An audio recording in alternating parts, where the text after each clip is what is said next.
Anyway, up next, a potentially record-breaking potato. I foreshadowed this earlier with talk of the asteroid. This is quite a heartwarming story because this is in Australia, and this is the kind of thing that I used to associate Australia with before they became an authoritarian police state. So I find this quite reassuring. Who's got it? Well, that's Leo. Yeah. Oh, yeah. So this is a potato that could be the world's biggest potato. I mean, when we talk about it being the world's biggest potato, I was expecting it to be, the size of a space opera. Maybe not the Eiffel Tower, but a bungalow at least. Yeah. It's only 7.8 kilograms, which just seems like a bit of a big potato to me. Yeah. But yeah, now about a head, about the size of a human head. Something like that. Yeah. I mean, it's made out of potato, so it'll weigh differently because we've got brains. Disappointing. But yeah, it was found in New Zealand, and it's going to have to undergo DNA analysis to prove that it's a potato and not James Corden.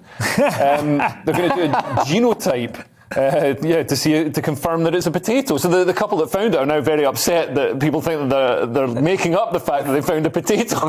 People get unwelcome news when they do DNA tests, don't they? Imagine they find it's actually the head of his father. Yeah. It's got a bit brown and discoloured. Oh no!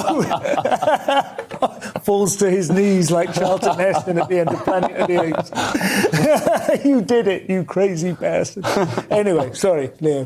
Andrew. Well, I mean, there's very little more to say other than, the couple say they feel dejected, they feel betrayed at this smear against their reputation because they're not the type of people who fabricate potatoes. This is a real potato. They've learned this from Meghan, haven't they? They've learned how to play it. They're the victims here, very much. I like the fact that they've called it Doug. That's a reference to all the old jokes, right? What do you call a man with a spade in his head? I assume that's I thought it was just a good name for a potato. I didn't even get that. Well, it probably is, but I assume it's because it's been dug up. Yeah. You remember all those? Cliff, right? With a seagull on his head. Those were the days. Bring those back, BBC. What else have we got? We have Matt Hancock taking a bit of a skinny dip, is it, or something? It's like he is trying to go a bit Vladimir Putin. A little bit. I mean, I don't know whether he's sort of consented to be photographed in this way. So he's taken a dip in the serpentine. There he is. Or is that the potato? It's very cold, the serpentine. I mean, the people who go for these dips in the morning, it is a sign of machismo. When you see these. Is that the serpentine in Hyde Park? It is. It is absolutely, and people do this, and it is.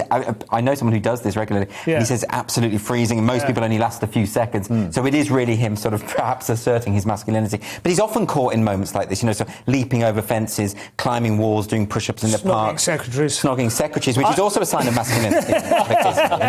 So there's a theme. There's a theme in here. I mean, he looks pretty good, as MPs go. He looks fine. I don't want to body shame him. We actually go in the sea quite often in Brighton, but actually I think it might be warmer than a pond in a funny way. Yeah, it will be. It's got a bit of Gulf Stream coming through it. I mean, again, it's not really news, is it? It's just Matt Hancock being Matt Hancock, I guess. Is this his leadership bid? Maybe. Versus it worries me that this is our PR offensive back against Russia to say this is what we've got. We're going to send Matt Hancock over. Yes, because Putin's always with his top off on horses and bears. Is he on fishing and shooting? Do you think he'll be sent over to Ukraine? He's proved he can cope with the Maybe that's what it is. Gentlemen, it's been an absolute pleasure as always. My thanks to Leo and Andrew. Leo, are you playing live this week? I can't remember. Andrew, I'm sure we'll see you soon. I've been Simon Evans. I will be back here on Thursday. In the meantime, tomorrow night you have Dominic Frisby. He'll be looking forward to seeing you then. Good night.